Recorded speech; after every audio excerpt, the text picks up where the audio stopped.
Di sini saya akan mempresentasikan tentang buku buku 4 yang berjudul dengan Basic of Entrepreneurship dan juga bagian bab 1 yang karya oleh Sivadas Raghava.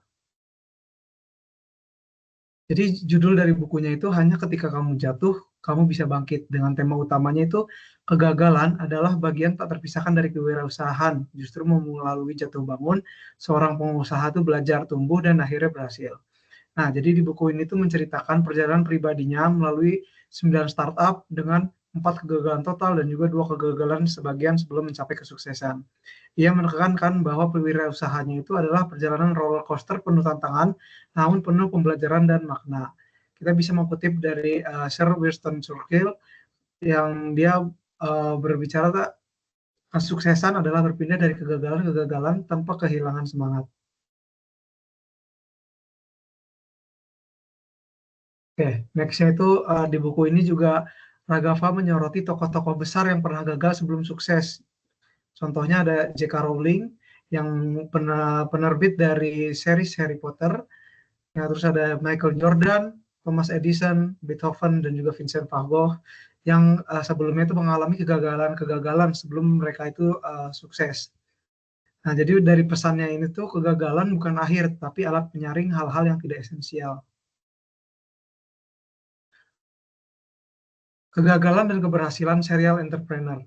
Jadi banyak perusahaan itu menganggap pengalaman masa lalu menjamin kesuksesan berikutnya. Namun penelitian dari Center for European Economic Research itu membuktikan sebaliknya. Jadi kesuksesan sebelumnya itu tidak menjamin gitu bakal sukses juga di masa depan. Mereka yang pernah gagal lebih mungkin gagal lagi dibanding pemula. Dan juga investor-investor kini itu lebih menilai kemampuan dan juga ide ketimbang pengalaman-pengalaman masa lalunya. Next. Nah, next-nya itu jadi di Ragava ini juga menawarkan 5 cara memaksimalkan pembelajaran dari wirausaha. Yang pertama, refleksi aktif.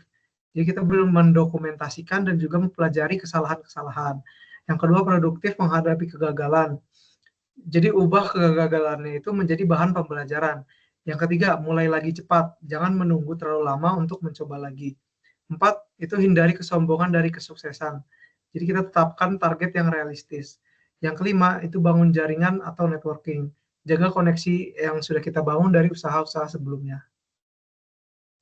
Nah, di buku ini juga ada studi kasus tentang InnoAxel. Jadi setelah si Raghava ini sukses dengan Scope Knowledge Center, Raghava ini mendirikan InnoAxel, yaitu merupakan platform inovasi terbuka.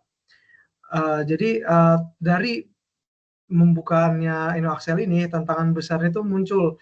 Yang pertama, dari perbedaan antara bisnis produk versus layanan. Yang kedua, ada kebutuhan modal besar dan juga cash burn yang tinggi. Yang ketiga, ada kegagalan investasi akibat janji pendanaan yang tidak ditepati. Nah, dari tantangan-tantangan tadi, kita tuh bisa tahu nih pelajaran apa sih yang bisa kita ambil. Yang pertama itu jangan mengambil keputusan keuangan hanya berdasarkan dari janji. Yang kedua, fleksibilitas dan adaptasi strategi itu sangat penting. Nah, terakhir itu kadang perlu kita untuk mengurangi skala atau downsize dulu untuk bertahan. Fleksibilitas dan juga resiko dan juga ada adaptasi. Nah, seorang pengusaha itu harus mampu berubah dengan cepat ketika strategi yang dijalankannya itu tidak berhasil. Jadi setiap kegagalan menjadi pelajaran berharga tentang pentingnya bersikap lincah, cepat menyesuaikan diri, dan juga tetap hemat dalam menggunakan sumber daya. Nah, dari situ pengusaha itu bisa memperbaiki arah dan juga menemukan strategi baru yang lebih efektif. Ah, next itu apa sih makna kesuksesan dan juga kebahagiaan? Jadi kesuksesan itu tidak hanya diukur dari seberapa banyak uang yang dimiliki, tapi juga dari kayak kepuasan klien, keseimbangan hidup, dan juga kebahagiaan yang kita rasakan itu sendiri.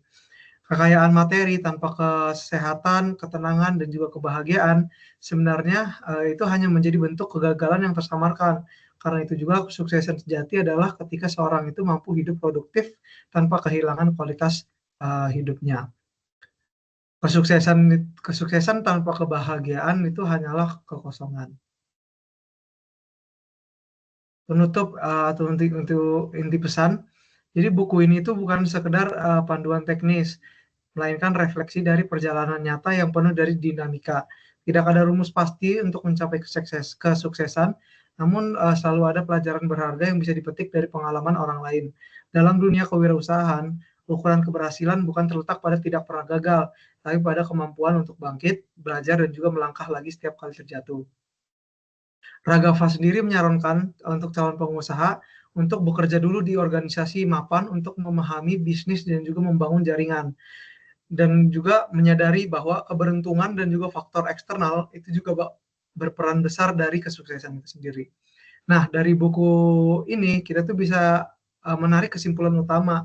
Kewirausahaan itu bukan tentang tidak pernah gagal, tapi tentang bagaimana kamu bangkit setiap kali jatuh. Cukup sekian presentasi dari saya. Kurang lebihnya mohon maaf. Terima kasih.